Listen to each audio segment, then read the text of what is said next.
Hey, good to see you, Doc. Okay, let's talk about this. It's a hot topic right now. Hot topic right now. Tell us what this is all about. DVT is a pretty hot topic right now. People are starting to realize, or deep vein thrombosis, which is a clot in your leg that arises from a variety of causes, a genetic predisposition, recent surgery, and one of the major risks that people are starting to realize is long leg travel. Yeah, the CEO of Amex just died recently from a DVT suddenly on a plane. It's a disease of otherwise healthy people, like Serena Williams had one.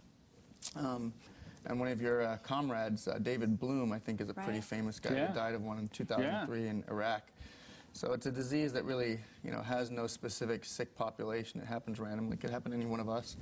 And it's something that can be treated, actually, with early detection nowadays. Is there any, does it just come on, or is there any symptoms? Or is there anything you can... Symptoms include, heaviness, cramping, swelling, particularly of one side of the body.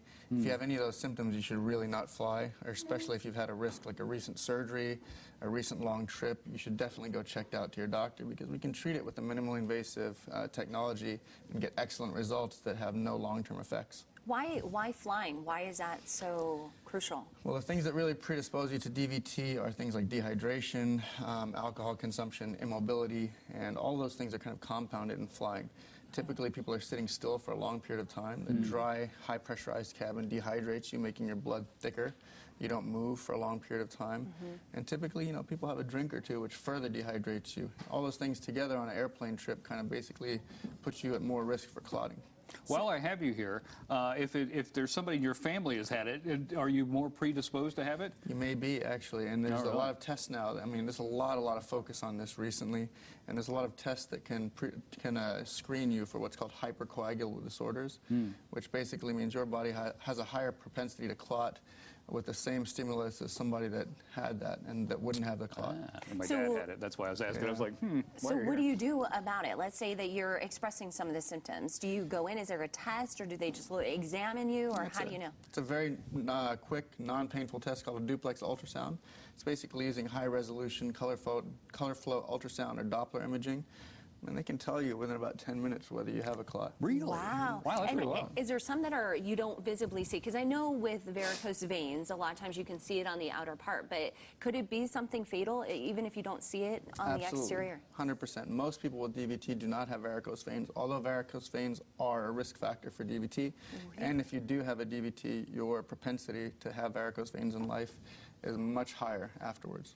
You said non-invasive. How do you work on that and not, mess some stuff up? You know what I'm saying? No, it's pretty cool nowadays. We have all these advanced imaging modalities, X-ray imaging, high-resolution ultrasound has really undergone leaps and bounds over the last few years. And we have a lot of what's called endovascular techniques. So everything is done through a catheter using all these imaging technologies. And we can see exactly what we're doing, sort of, using this advanced imaging without making an incision.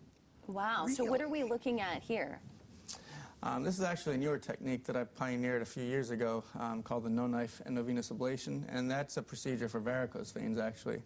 Between that and the most modern type of varicose vein incision is I basically had a biomechanical engineer thin our catheter down a little bit more, so it fits through a little needle that's basically no bigger than the size used to draw blood.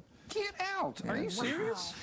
That's crazy. Yeah, so, one of the cooler things about that is if you have darker skin like myself, or darker, which we have a lot of in New York, those people tend to form keloids with multiple incisions. So if you have multiple procedures needed, which most people need for branches of veins, it basically leaves no appreciable scar at all. Interesting. That's wild, man. Yeah. Well, nice to meet you. Right. Appreciate it. Thank Thanks you for so much for coming in. Thanks for having me. You can see there the number on your screen for the vein centers, and I know we'll link your website to ours. Very valuable information. Awesome. I had no idea. Tiny little needle, man. That's incredible. Really That's incredible stuff. Thanks for coming in. All right, coming up.